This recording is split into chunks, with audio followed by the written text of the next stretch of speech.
Time.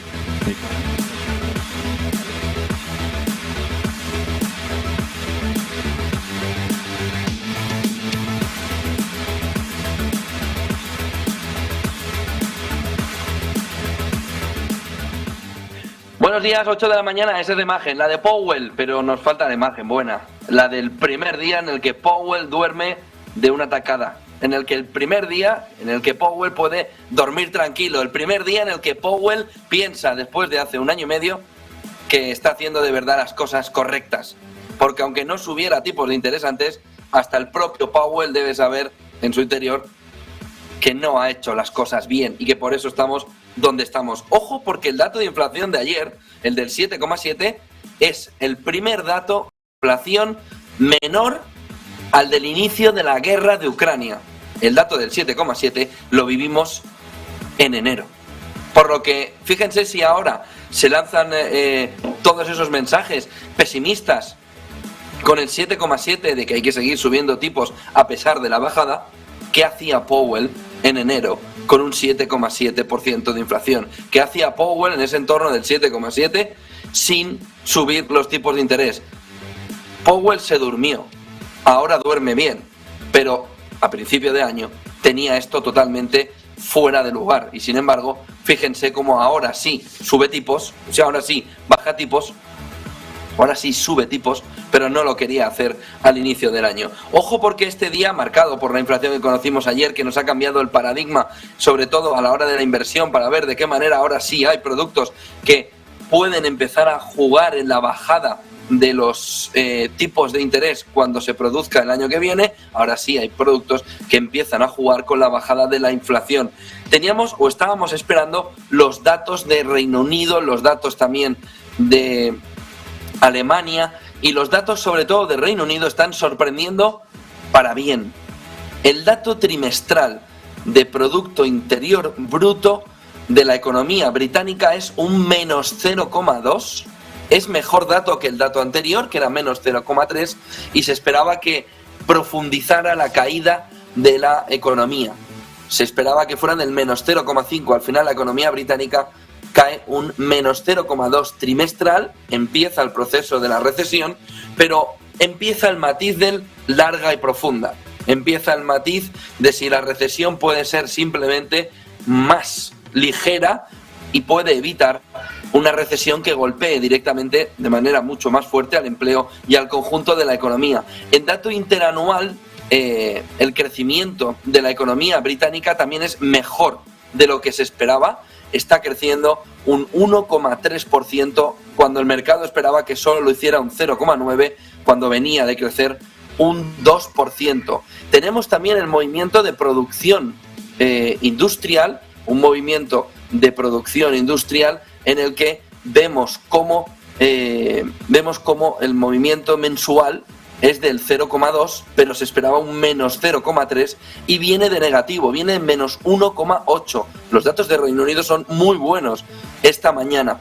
La producción industrial anualizada es menos 3,1, pero se esperaba un menos 4,4, viene de un menos 5,2. Es decir, está batiendo al mercado en todo el Reino Unido una vez que Liz Truss se marchó, una vez que ha llegado el nuevo primer ministro, Rishi Sunak, y parece que los datos han mejorado simplemente porque tenían que mejorar.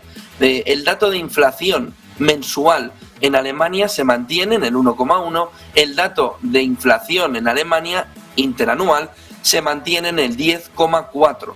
Ayer se apuntaba desde el Banco Central Europeo que esa inflación podría quedarse en el entorno del 8%, un poco por arriba, a finales de 2022. Y veremos luego en un rato la entrevista que tuvimos ayer, José de la Morena, nuestro compañero José de la Morena, con Nadia Calviño. Nadia Calviño afirma en esa entrevista, la pueden ver ya en nuestro canal de YouTube, pero la vamos a ver en unos minutos, cómo la inflación en España no bajará del 7% a finales de 2022. Inflación clave fundamental. La subida del mercado ayer, clave fundamental. Consiguió el mercado consiguió Wall Street la mayor subida en un año y medio. Una subida que hoy sigue prolongándose, una subida que hoy continúa al alza, una subida que en futuros hoy continúa viéndose superior al 0,2. La clave fundamental son los 4.000 puntos. Ahora mismo el mercado está en 3.976 puntos.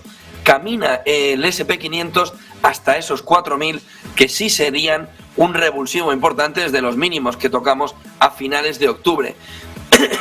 Tenemos también un movimiento importante en los futuros europeos porque no recogieron toda la subida en la jornada de ayer y se espera que hoy sí la puedan recoger. ¿Qué es lo que sucedió ayer? ¿Por qué ese dato de inflación nos cambió tanto la fotografía? ¿Por qué ese dato de inflación que estaba esperando el mercado, que fuera de al menos el 8,1%, se quedó en el 7,7%? Miren este primer gráfico, cómo ese dato de inflación provocó ayer esa sacudida positiva al conjunto del mercado y sobre todo qué es lo que se está esperando a partir de ahora. Miren, los miembros de la FED empezaron a salir para dar la imagen del pivote que no dieron en la última reunión, pero todos dijeron también que eso no significa que los tipos no sigan subiendo. Miren este gráfico, porque este primer gráfico nos marca la fotografía de esa inflación. La inflación que recogía por fin el movimiento de subida de tipos de interés de una manera agresiva. Es el primer dato que vemos que ahora sí los tipos de interés golpean directamente al conjunto de la inflación y la reducen. Incluso teniendo un movimiento de la gasolina que estuvo hacia arriba en el mes de noviembre. Y sin embargo ni eso pudo evitar el movimiento de reducción de los precios por la subida de tipos, primera vez que impactaba. Miren el dato de inflación subyacente, porque también se esperaba un movimiento de bajada que fuera destacado en el interanual y también se consiguió superar en 2 décimas. Y empiecen a ver el detalle de por qué. Miren, el siguiente gráfico nos marca cómo todos los ítems que conforman la cesta del IPC, del CPI, de la inflación en Estados Unidos, si les quitamos rentas, energía y alimentos, tienen ya una bajada considerable del 0,3%. De tal manera que si ven en ese gráfico es la primera vez que la bajada es prolongada hasta términos negativos. El 0,0 que lo marca ahí en esa línea roja justo en la parte de arriba, no se veía superado desde los tiempos del coronavirus, donde ahí la inflación, sobre todo en materia energética, jugaba a la baja. Lo que vio ayer el mercado es que por fin no hay solo una ralentización en la subida de la inflación subyacente, sino que lo que ya se empieza a ver es el movimiento de reducción en la inflación subyacente, clave para la FED porque ahora mismo triplica el objetivo máximo que tiene la Reserva Federal, que está en el 2%. Ojo con la palabra máximo. Nos estamos acostumbrando a decir que el objetivo de la inflación en Estados Unidos o en Europa es del 2%, y eso no es cierto. El mandato que tienen los bancos centrales es un objetivo máximo del 2%. Por supuesto que en el 1% se convive mejor entre crecimiento e inflación. Por supuesto que en el 1% la economía va a ser más boyante. Por supuesto que en el 1% la economía va a crear más empleo. Por lo que tampoco caigamos en la trampa de que el objetivo es el 2%. El objetivo de llegada es el 2%. El 2% sigue siendo estar al justico en los análisis clínicos. Está justo el 2%. Por lo que no caigan en la trampa. No es el 2% a largo plazo.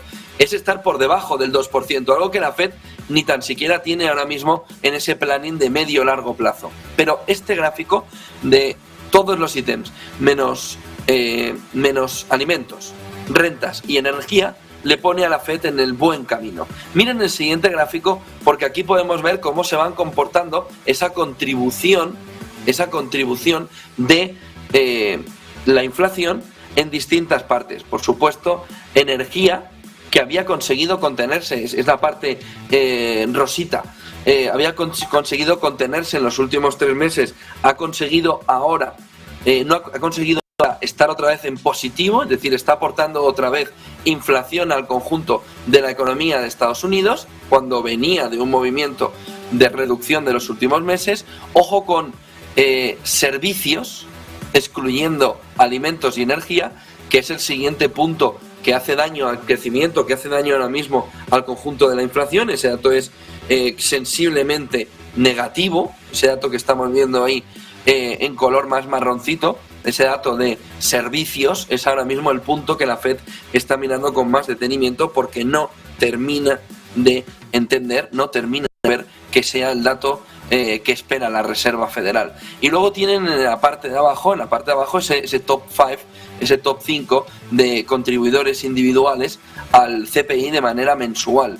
Y ahí ven cómo las rentas están siendo también otro dolor de cabeza importante, que es esa parte marrón en el gráfico de abajo. Esas rentas están siendo ahora mismo también un dolor de cabeza, y esas rentas sí les ataca la Reserva Federal vía subida de tipos de interés, lo cual es una buena noticia en un movimiento de subidas como está esperando la Fed continuarles.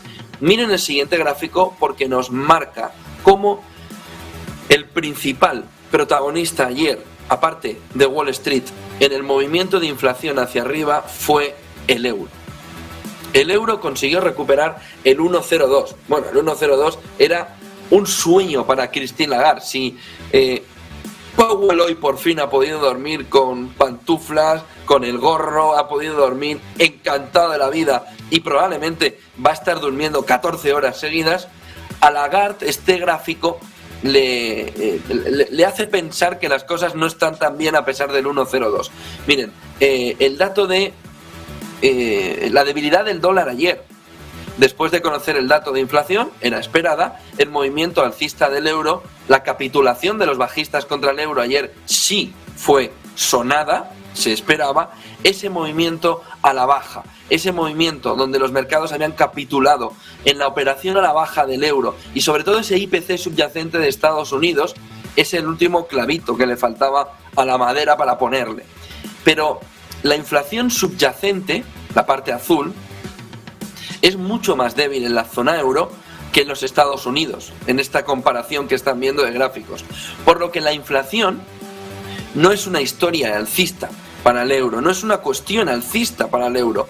Por lo que ahora mismo en Europa lo que se está mirando, sobre todo desde Alemania, es que se avecina una mayor debilidad al euro una vez que pase esta vertiente pasajera en el que el 1,02 es una fantástica noticia inflacionariamente para el conjunto europeo, en el que Schnabel, que ya en agosto empezó a decir nunca nos habíamos planteado que el euro era inflacionario, ahora sí, por cuestiones energéticas, y donde Christine Lagarde también deben mirar cómo este gráfico nos señala que no está capitulado del todo a medio plazo. Sí, en el corto plazo. Ese 1,02 nos señala que han saltado por los aires, pero no en el largo plazo. Miren el siguiente gráfico, que nos marca también cómo el gráfico que en su momento, sobre todo a inicio de año, convirtió a gran parte de la Reserva Federal en hawkish, que durante el verano convirtió a gran parte de miembros cercanos a la Reserva Federal en dovish,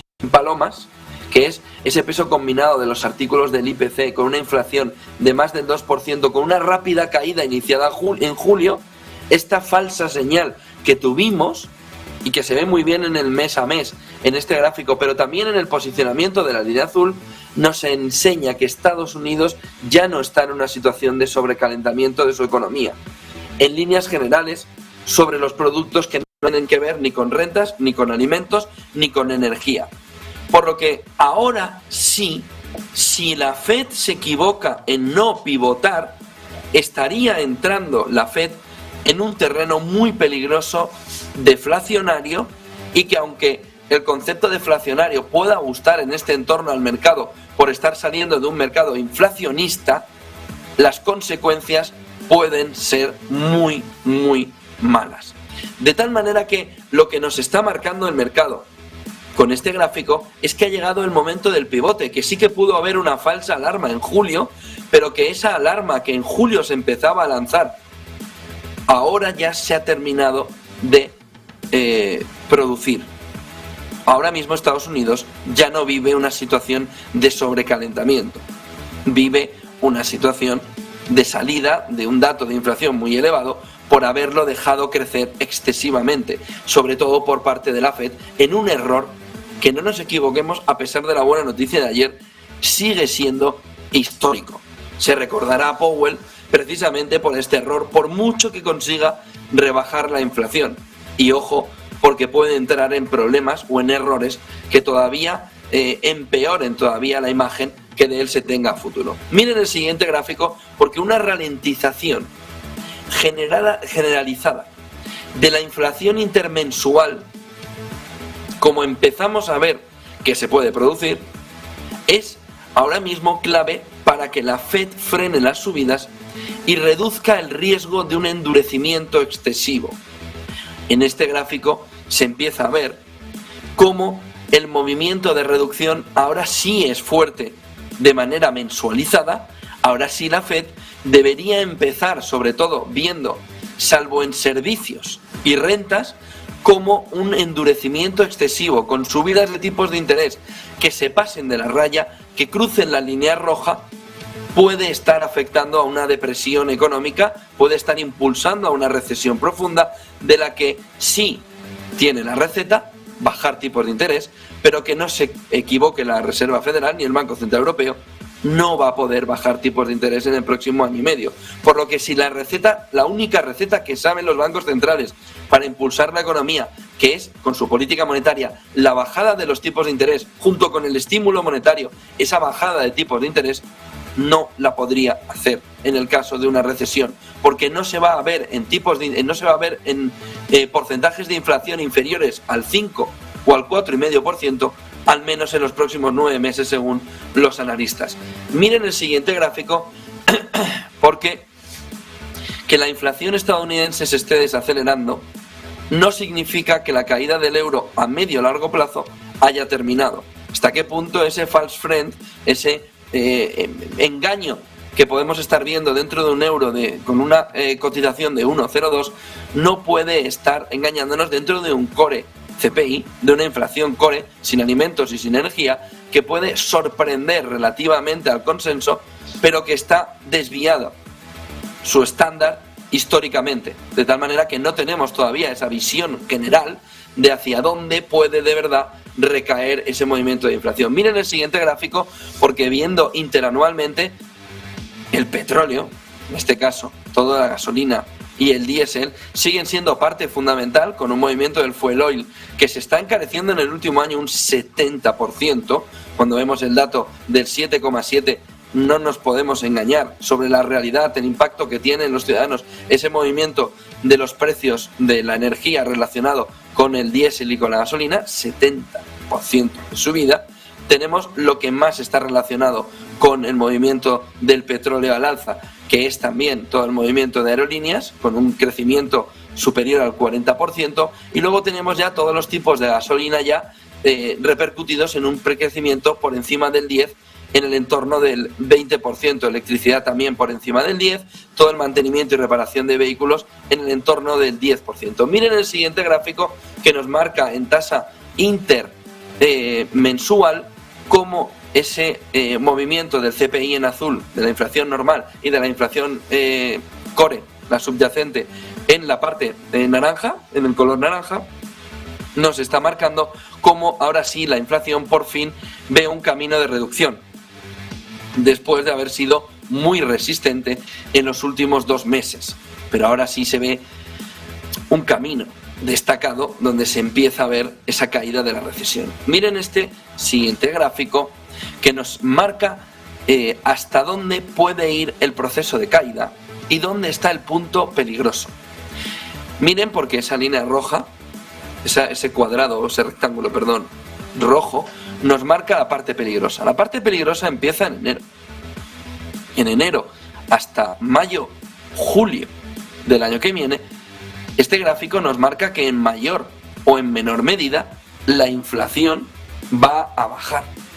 Pero que a partir, sobre todo de abril-mayo, el movimiento de bajada de inflación va a ser muy difícil seguir reduciéndolo. Es decir, lo que nos marca este gráfico es que hasta mayo el movimiento de los tipos de interés va a tener un efecto muy fuerte, y lo ven ahí. ¿Cuánto de fuerte? No lo sabemos. Si estamos en la opción más baja, la naranja, ahí estaríamos en el mejor de los escenarios, entre comillas, porque ahí lo que se está marcando es un fuerte componente deflacionario, hasta el punto que la inflación se podría ir a términos negativos en el mes de mayo del año que viene. algo que ahora mismo está prácticamente descartado. El siguiente punto fundamental estaría en una reducción que estaría en el entorno del 0,2, 0,3, 0,1, 0,3, 0,2. En ese movimiento intermensual de caída de la inflación, el movimiento tendría un frenazo, como les decía, en el entorno de mayo-junio. Y ahí el frenazo puede estar desde caer solo hasta el entorno del 6%, prácticamente descartado, lo normal es que caiga al entorno del 5% o al entorno del 3%, 3,8 más que el 3%. En ese entorno entre el 3,8 y el 5% estaría el movimiento de caída de la inflación hasta mayo-junio. Si la inflación toca suelo en mayo-junio, dependiendo que sea en el 5 o en el 3,8, podríamos ver bajadas de tipos a finales o principios del 24, finales del 23 o principios del 24, o un proceso de reducción de los tipos que no llegaría hasta verano del 24, una vez que la inflación alcance más o menos el nivel del 3,5%. Fíjense los niveles de los que estamos hablando. Este gráfico lo que nos apunta en el informe es que la inflación va a tener una resistencia enorme a partir de mayo. Verano, mayor consumo, servicios, vamos a ver precios de la energía en ese entorno y a partir de ahí se ve como la inflación ya por términos comparables, esto es dato interanual, no va a tener la facilidad de la reducción tan sencilla.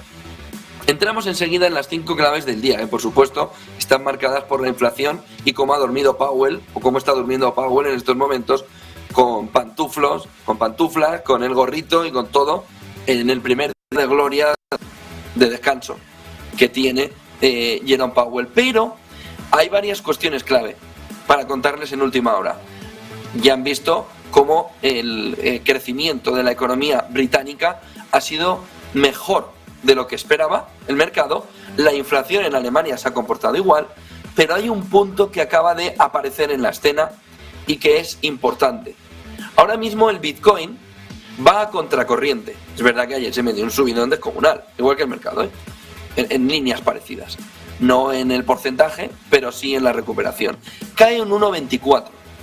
Está cayendo el Bitcoin, están cayendo las criptomonedas, sobre todo desde hace 1 hora y cuarto.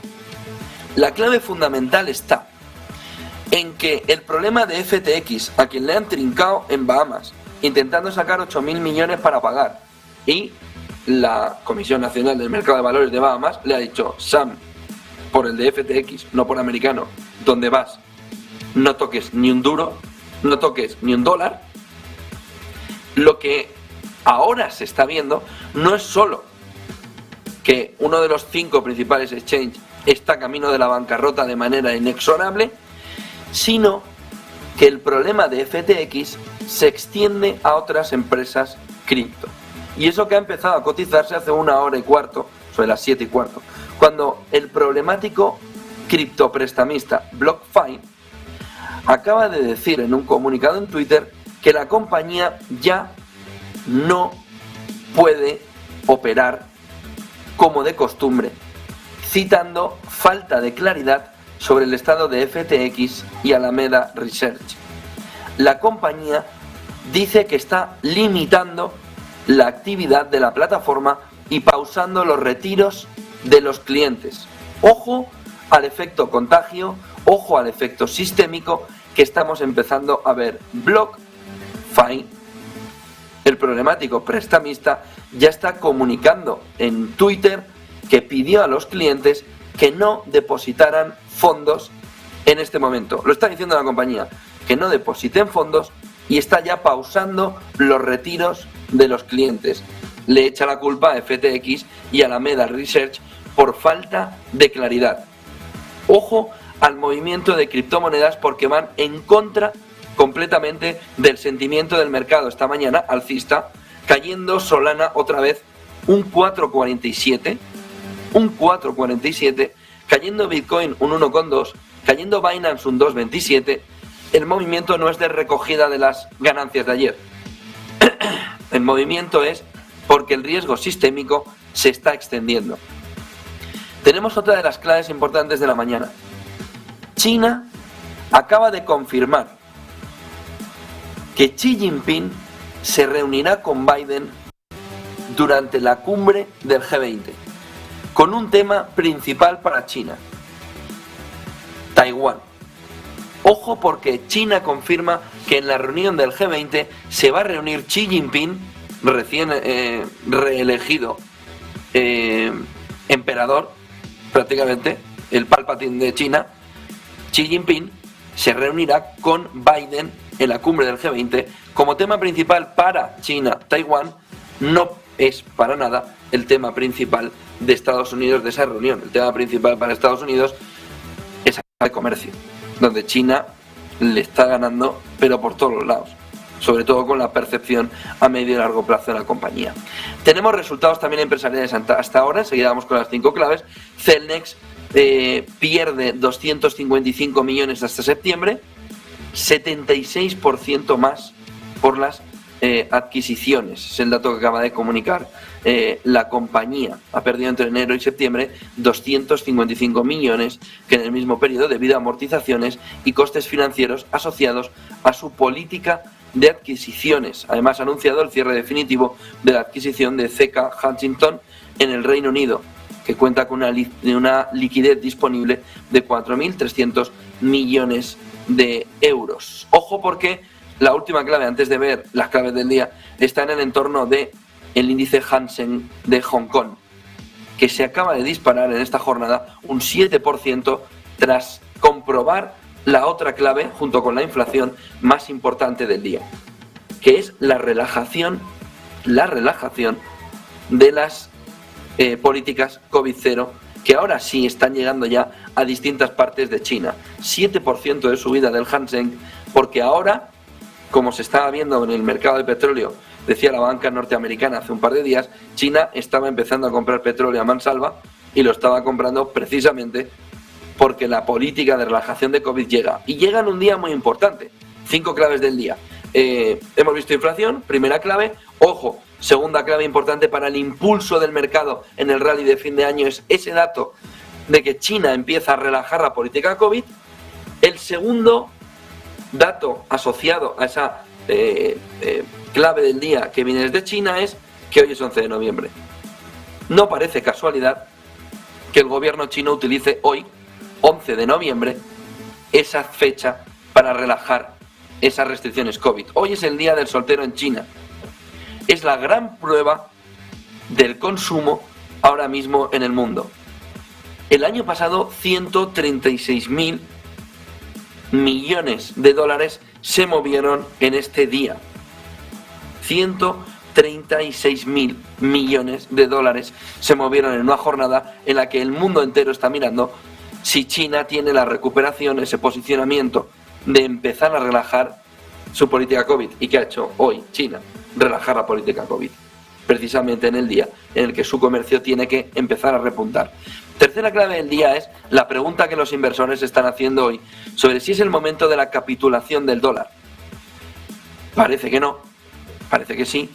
Los analistas lo que están mirando es hasta qué punto una capitulación del dólar va a conllevar también, por movimiento de Forex, un movimiento de recuperación mayor del comercio, un movimiento de recuperación mayor del conjunto de la economía. Porque la clave fundamental, si capitula el dólar, que ha sido el gran valor refugio durante estos meses, conjuntamente con la energía, que empezó a flojear sobre todo a partir de julio, está en quién sustituye al dólar si el dólar flojea. ¿Quién puede recoger la bandera en un momento donde los tipos empiezan a bajar y donde la inflación, donde los tipos empiezan a no subir tan fuerte, y donde la inflación empieza a bajar? Y ahí, a la hora de sacar el radar y mirar cuáles son las opciones, hay varias cuestiones clave. Por un lado, el oro puede ser el gran protagonista en un movimiento de reducción de la inflación cuando los tipos ya se ve que no van a subir mucho más. El oro ayer empezó un proceso de subida importante. A estas horas estaba en los 1.708 dólares. Ahora mismo lo tenemos en 1.760. Desde 1.708 a estas horas ayer a 1.760. El otro protagonista clave que puede recoger, sobre todo en el corto plazo, todo este movimiento, es la renta fija. La renta fija ayer se dio un gustazo descomunal. viendo cómo el bono americano a 10 años no solo perdía el 4% de rentabilidad, sino que perdía el 3,9%. A estas horas, el bono a 10 años americano se cotiza con una rentabilidad de 3,81%. El movimiento de bajada de ayer fue un espectáculo, solo parecido a lo que se vivió en Alemania, donde sin embargo hoy repunta por encima del 2%, está en 2,02 con un repunte del 0,80. España, que hoy sigue reduciendo un 0,26 en 3,05 la rentabilidad de su bono, y el italiano, que consiguió reducir el diferencial a poco más de 100 puntos. Está hoy a la baja otra vez 0,25 con una rentabilidad del 4% clavado, 4,016. De tal manera que el mercado mira, si capitula el dólar definitivamente y se olvidan los 113 y se va hacia un entorno de 100, ¿quién recoge la bandera del crecimiento del mercado para buscar rentabilidades? En ese movimiento de si al final la capitulación del dólar sucede, ese oro, esa renta fija, pueden empezar a convertirse en un valor importante al que hay que empezar a mirar sobre todo en las próximas semanas. A ver de qué manera pueden ir comportándose. Cuarta clave del día en el entorno geopolítico. Rusia, ayer Bloomberg, apuntaba lo que desde distintas partes de Rusia habían anunciado como que no era cierto. Y Bloomberg decía, citando fuentes diplomáticas cercanas al gobierno ruso, lo que se puede matizar es que ese movimiento no es para un uso inmediato, pero que Rusia está comprobando los refugios antibombas de la Unión Soviética, porque ha visto de qué manera está, como habría pasado en cualquier otro país, que está olvidada la guerra, está anquilosado, está totalmente parado el modelo, el sistema de cómo movilizar a tu ejército al frente, sobre todo en la última llamada que tuvo. Dice Bloomberg, lo que ahora está haciendo Rusia es anticiparse para poder tener listos esos refugios antibombas de la Unión Soviética por una posible, y aquí viene la parte complicada, que nos puede convertir lo que ahora mismo es el cisne negro positivo en un problema mayor en el primer trimestre del 23, en una posible extensión. Esta es la palabra complicada de lo que Bloomberg lleva contando desde ayer por la tarde-noche. Esa extensión de la guerra de Ucrania que distintas fuentes le dicen a Bloomberg, sobre todo fuentes diplomáticas, sobre por qué Rusia está moviendo los refugios antibombas de la Unión Soviética para ponerlos en marcha, para ver que están, para poder usarse cuando X, pero que se hace un proceso para poder ser utilizados, pero por la razón de que podría extenderse la guerra de Ucrania, es lo que pone los pelos de punta a Occidente ahora mismo. Porque ese movimiento significa que Rusia espera que incluso pueda ser dañada en su propio territorio. Y para que Rusia sea dañada en su propio territorio, esto tiene que escalar y mucho. No vale la situación prácticamente la actual, bueno, prácticamente no, elimínenlo, no vale la situación actual, sino que fíjense, inflación, tipos de interés que empieza a verse ya el tope y que empieza a darle un respiro al mercado, China relajando esa política de COVID-0, pero de repente el factor fundamental que nos reduce la inflación y que nos cambia la fotografía, el cisne negro, es la mesa de negociación y el fin de la guerra de Ucrania. Este movimiento de ayer escala muchísimo la tensión, no escala todavía el conflicto, porque precisamente el movimiento viene por si acaso escala el conflicto. Pero solo el hecho de que Rusia se plantee que el conflicto puede escalar desde donde ya está, pone los pelos de punta a Occidente. Porque Rusia estaría preparándose para un movimiento de escalada de lo que está sucediendo en Ucrania. Rusia, no China. Elon Musk lleva también unos días interesantes. Ayer le dijo a los trabajadores, primero, que se acababa el teletrabajo en Twitter, en su primer mail a la plantilla, y que a partir de ahora 40 horas semanales, y que a dormir a casa, pero al trabajo a trabajar.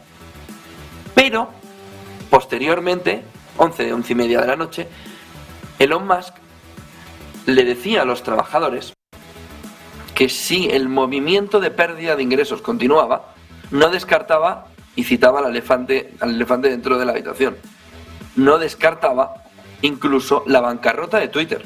Palabras muy mayores, demasiado altas, que le expresó a la plantilla. Si no continúa el movimiento a la baja de ingresos a la compañía, decía, el movimiento puede provocar incluso la bancarrota de la compañía. Ayer estaba el día con bancarrotas, la de FTX, luego Twitter de Elon Musk. Bueno, tenemos, antes de entrar en más gráficos, lo que el criptoprestamista Hotnaut está diciendo. Dice que está inseguro, que está poco seguro, sobre la recuperación de activos de FTX, que alrededor del 72% de los activos digitales implementados por Hotnaut en intercambios centralizados se mantuvieron con FTX. Eso significa que el valor de mercado estimado es de 18.500 millones de dólares. Empieza la fiesta. Ya no son los 8.000 primeros de FTX, sino que ahora Hotnaut lo que está planteando es que el impacto que puede tener por el daño de FTX en su negocio son 13.300 millones de dólares, 18.500 millones de su moneda, 13.300 millones de dólares.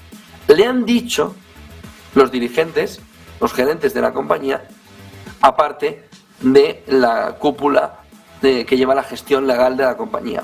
El alcance de recuperación de esos activos, 13.300 millones de dólares, todavía es incierto. Por lo que fíjense el movimiento en apenas una hora y media para darle el festival a las criptomonedas, que aún así, por ejemplo, Solana ya no cae el 4 y pico % como estábamos viendo.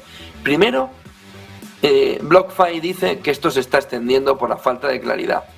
Luego, dice Hotnaut que tiene afectados 13.300 millones de dólares, que no sabe concretamente o del todo cuánto va a poder recuperar. Cuando dice eso, que cree que poquito va a poder recuperar. Aún así, Bitcoin cae un 1%, 1,04, un poquito menos que hace unos minutos. Tenemos también el movimiento de Solana con un movimiento de bajista que ahora mismo está en el 2,9%. Más gráficos del día y enseguida escuchamos a Calviño y al alcalde de Madrid. El alcalde de Madrid, que van a escuchar a un guantazo al gobierno con los fondos europeos, espectacular. Y Calviño tirando por el suelo las esperanzas de una inflación que estuviera incluso por debajo y con fuerza del 7%. Escuchamos enseguida en esos premios de mercado que fueron un éxito, mercados, que fueron un éxito ayer total en el Villa Magna de Madrid, con más de 400 personas invitadas que asistieron a un acto donde estuvo lo más ganado del mundo empresarial y político-económico de España. Un espectáculo. Enseguida van a ver a Nadia Calviño y también al alcalde de Madrid con José de la Morena. Miren el siguiente gráfico, porque la Yield 10 años americana hizo esto ayer. Hoy está todavía por debajo, en el 3,81, pero este movimiento rompe, sobre todo el movimiento alcista, si lo ven ahí en el gráfico, rompe el movimiento anterior que le llevó al entorno del 4,2%. El entorno del 2 de noviembre, con la reunión de la Fed. Ha perdido todo ese movimiento, vuelve a estar en el entorno del 3,8. Ahí es todavía el movimiento de bajada que vimos ayer, donde se veía esa caída potente en la jornada. Miren el siguiente gráfico, porque los rendimientos a 2 años de Estados Unidos caen nada menos que 20 puntos porcentuales, hasta el 4,38 en la jornada de ayer, tras los datos de inflación, que son más fríos de lo que estaba esperando el mercado. Pero ahí ya se ve un movimiento, incluso el 2 años, intentando chocar con el target de la Reserva Federal, en el que ya nos está llevando a que esté por debajo del 5% en un entorno en el que se aleje del 5%, lo cual le da a la Reserva Federal la perspectiva y al inversor de hasta dónde pueden llegar esos fondos federales. Miren el siguiente gráfico, que nos marca dónde está ahí la curva arriba, donde en el 5. Bueno, pues ahora ya esos tipos implícitos post CPI de ayer, como ven ahí, ya no alcanzarían el 5%. Es decir, de estar en el 5 o un pelín por encima del 5, ahora mismo el mercado espera que esté en el 4,75. No por encima, no, el 4,75. En ese entorno del 4,75, 4,80, los tipos, sobre todo implícitos a medio y largo plazo, están provocando lo que se ve en la rentabilidad del bono americano a 10 años y también ese movimiento ayer del 2 años. Están marcando una relajación del tipo máximo al que va a llegar la Fed, aunque la Fed salió rápido a decir, no podemos decir hasta dónde vamos a llegar en el movimiento de relajación. Miren el siguiente gráfico que nos marca cómo los mercados emergentes están viendo ya en la última jornada la debilidad del dólar, con la mayor parte de Latinoamérica subiendo con fuerza, impulsada también por las esperanzas de esa reapertura del COVID-0, esa reapertura del cambio, de esa reapertura de China por una relajación de las políticas de COVID-0 que hoy han impulsado al Hang Seng un 7%, por lo que el mercado empieza a ver que esto está a puntico. La debilidad del real brasileño, que ven ahí en el último punto junto al peso argentino, nos está marcando que esa debilidad es mucho peor de lo que parece. Brasil ha perdido alrededor de un 10% frente a Chile. Por ejemplo, el movimiento bajista, sobre todo desde el final de las elecciones, es excesivamente bajista. Es verdad que el real brasileño se había comportado muy bien frente al dólar durante todo el año, era lo más destacado en ese movimiento de recuperación. Sin embargo, lo que vemos ahora es que está perdiendo el fuelle, sobre todo frente a pares también de América.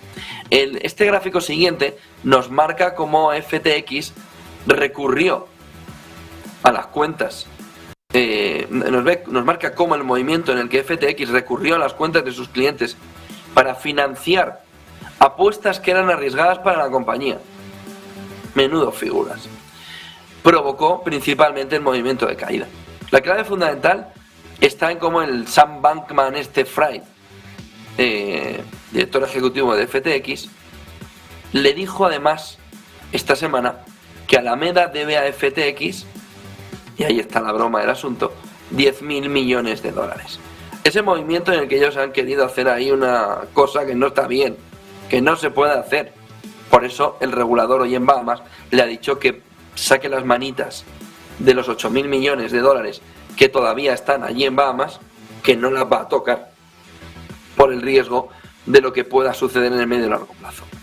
Siguiente gráfico, nos quedan ya una poca mirada antes de escuchar a Calviño y también al alcalde de Madrid, matizarle al gobierno con los fondos europeos, desastre absoluto del gobierno con los fondos europeos.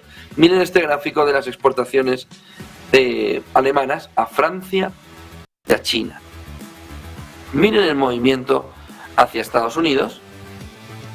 ¿Qué le está pasando a Alemania con Estados Unidos? Que le está comprando todo el petróleo y todo el gas que le puedan vender o todo el hidrocarburo que le pueda dar. Fíjense el movimiento de repunte. Por eso el último dato de Producto Interior Bruto en Estados Unidos tuvo ese repunte tan importante, vinculado sobre todo a la venta de hidrocarburos, es decir, a lo mismo que le da el beneficio a Rusia, estoy yo con China y Rusia, a lo mismo que le da el beneficio a Rusia, es lo que a Estados Unidos le está dando el beneficio, sobre todo en esa balanza comercial. Miren el movimiento hacia Estados Unidos, la línea blanca, ese movimiento de subida, 143.000 millones. Ojo con el movimiento que le está provocando, el movimiento que le está dando esa recuperación a Estados Unidos, sobre todo a costa de los que se supone que son sus socios europeos. Ven Francia, el movimiento también de recuperación post-COVID, pero ya con la relajación, con la tranquilidad de los últimos meses sobre todo.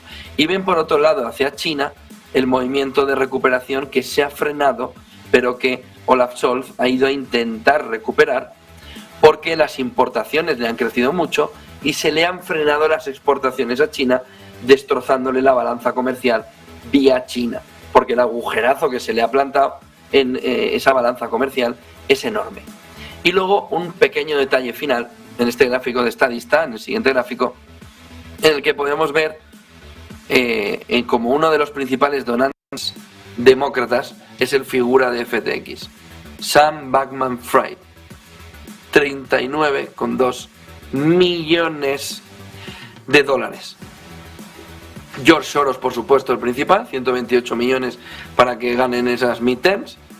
Y por otro lado tenemos sobre todo a Kenneth Griffin, que le puso 65,9 millones a los republicanos, o a la compañía, a los fundadores de la compañía de packaging, ¿no? Elizabeth y Richard Hunley, que le pusieron 70 millones. Pero fíjense que llama la atención que justo después de la midterm haya pasado todo, de FTX, y aquí esté como donante Sam Bankman-Fried, que es el de FTX, el figura. Vamos a entrar enseguida con Pablo Gil para ver el dato de inflación de la jornada de ayer en Estados Unidos y ver sobre todo el next step. ¿Ahora qué? ¿Ahora hacia dónde va a ir esto? Pero antes, ayer estuvo en los premios de mercados con José de la Morena, Nadia Calviño, para atender dos preguntitas, como tenía prisa Nadia, sobre cómo está la economía. Le va a llamar la atención, pongan foco en cómo le dice a de la Morena que no va a bajar la inflación del entorno del 7% en este 2002, lo cual no es un muy buen dato, porque significa que ha habido un movimiento de bajada muy fuerte por el dopaje, por el estímulo a esa reducción de la inflación que el gobierno ha impulsado, pero que no tiene fuerza para seguir bajando. Eso sí, ya España lo mira desde un punto de vista bastante inferior. Miren la inflación de Alemania de hoy, por encima del 10%, de lo que saca pecho Calviño en esta entrevista. Escuchamos a Calviño con de la Morena. Una preguntita solo, señora Calviño, una solo, somos de tiempo también. Con respecto a la inflación que estaba comentando, hoy datos en Estados Unidos, ha ido muy bien, parece que está funcionando la receta de la Reserva Federal. En Europa la receta es distinta, además el formato es diferente y hay muchos estados y, bueno, la forma de que eso termine permeando a la economía es complicada. ¿Cree que el Banco Central está actuando bien? Y dos, ¿cómo va a repercutir eso en el mercado de la vivienda y en el empleo en España? ¿Lo vamos a sufrir? Está claro que estamos en ciclos diferentes. La inflación en el caso de Estados Unidos tiene una causa que no solo es el precio de la energía, sino también la fuerza de la demanda. En el caso europeo, el origen viene determinado sobre todo por la guerra en Ucrania y el aumento de los costes energéticos. Es lógico que el Banco Central Europeo normalice la política monetaria. No es normal que siguiéramos con tipos de interés negativos. Y yo confío en que cuanto antes el resto de Europa entre ya en una senda descendente de inflación. En el caso de España, afortunadamente, ya estamos en esa fase descendente desde el máximo de julio y espero que en estos meses nos mantengamos en este nivel, en el entorno del 7%, y ya en 2023 retomemos la senda descendente que nos permita seguir manteniendo la competitividad de las empresas españolas. Muchas gracias. Pues la vivienda y el empleo no se va a resentir por ahí. ¿Pero por qué? ¿Por la subida de los tipos de interés? Al final, bueno, que también en el acceso a la vivienda, sé que están ustedes trabajando con los bancos, llegar a un acuerdo, pero ¿eso va a repercutir en el empleo o en la vivienda como está ocurriendo en Estados Unidos? Por el momento no vemos ningún síntoma de que esté habiendo una desaceleración muy intensa en nuestra economía. Está claro que estamos en un contexto de desaceleración a nivel europeo, de crecimiento menos fuerte que en la primera parte del año, pero la economía española hasta ahora, hasta los datos que tenemos de octubre, ha mantenido un buen ritmo de crecimiento, un buen ritmo de creación de empleo, y vamos a hacer todo lo posible porque sigamos creciendo. Eso es lo que esperan todos los organismos nacionales e internacionales. Claro, de Calviño, sobre todo esa mirada hacia cómo la inflación no bajará del 7% y lo demás, pues a vender, lo bien que va España. Ojo, antes de escuchar al alcalde de Madrid, hablando de los fondos europeos, que da un golpe al gobierno importante, está la cuestión de cómo Foxconn, principal proveedor de Apple, planea cuadruplicar la fuerza laboral en su planta en la India. G20, reunión Xi Jinping con Biden, Estados Unidos, con ese mecanismo de salida de determinados proveedores de China hacia India, es otra compañía que le hace el feo a China, Foxconn, que anuncia que va a cuadruplicar la fuerza laboral. Foxconn tiene la fábrica de iPhone más grande del mundo, la de Zhengzhou, en la ciudad china. Pero, dice, las estrictas restricciones para vivir en su planta de Zhengzhou perturban la producción y alimentan las preocupaciones sobre el impacto de la política de virus de China en las cadenas de suministro globales. Las interrupciones que ha vivido China en los últimos meses han llevado a Apple a reducir el pronóstico para los envíos del iPhone 14 y el iPhone 14 Pro Max esta semana, lo que reduce la perspectiva de ventas para el fin de año y empeorará los resultados de la compañía. De tal manera que Apple decide cambiar y cuadruplicar su proveedor Foxconn en India para intentar evitar que esto vuelva a pasar. Otra taiwanesa, TSMC, junto con ASML, las principales que desarrollan semiconductores, baraja aumentar su presencia en países fuera de China.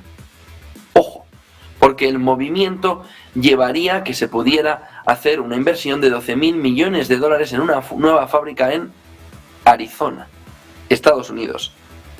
¿Y qué pasa en Arizona? Que todavía no se ha terminado el recuento y que puede ir incluso a segunda vuelta. Bueno, temas fundamentales esta mañana también para entender por dónde gira la actualidad, las claves en esta mañana. Para terminar, antes de recibir enseguida a Pablo Gil, miren esta entrevista de La Morena con el alcalde de Madrid, con José Luis Almeida, en el que le lanza al gobierno que el culpable único es el gobierno en la no distribución de los fondos europeos, que han sido un fracaso descomunal en España. Escúchenles. ¿Qué tal? Bueno, bien. Bien, todo bien, todo bien. Se acerca la Navidad, vamos a poner muchas luces.